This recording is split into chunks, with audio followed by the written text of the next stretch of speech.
While in the field, here are a couple of things to remember that can help ensure your experience on the Action Track Chair is enjoyable.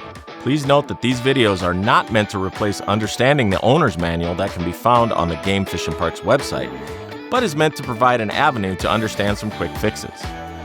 First, let's talk about some of the common codes you may see on the control panel and how you can fix them. If a warning sign and a battery pops up, or a battery pops up with the emphasis on the bottom of the battery, this likely indicates the battery needs to be charged. Every track chair that leaves the Game Fish and Parks facilities should be fully charged. But if for some reason you see either indicator, the most likely reason is that the battery needs to be charged. If you have charged the chair and you are still getting the error, please contact the office you checked out the track chair from. This means the track chair needs to be serviced, which is something the department can take care of. If you get a warning that shows the battery symbol with a charging cable attached to it, it means your track chair is currently plugged into an outlet and charging. You will not be able to drive the track chair until you unplug it from the power source. If you get a message on the control showing a person and are unable to utilize the control panel, this means the attendant control is engaged.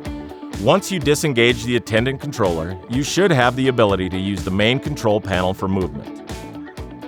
A final error message to note is if you get a thermometer. This indicates the track chair will not move due to the motors being too hot. If this is the case, let the motors cool off prior to using. However, if it is cold outside, the error is because the control panel is too cold. Note the Action Track Chair will not work in sub-zero temperatures. Due to this limitation, the department will not knowingly check out a track chair in sub-zero temperatures. During normal use of the track chair, as well as transporting the track chair in a trailer, motors and brakes should be engaged. If you come to the rear of the track chair, you will see two handles on the bottom sides of each motor. These can be flipped to be engaged or disengaged. The only time you should need to disengage them is if you need to tow the track chair because it has gotten stuck or is out of battery. To tow the track chair, first disengage both motors. If you do not do this, the motors or gearboxes will be damaged during towing. Next, attach a tow line to the base bars. Do not attach to anything other than the base bars. Attaching to other places can damage the chair and some of the hydraulics for the chairs that allow it to lift to a standing position. Finally, tow the chair at a recommended 2 to 5 miles an hour.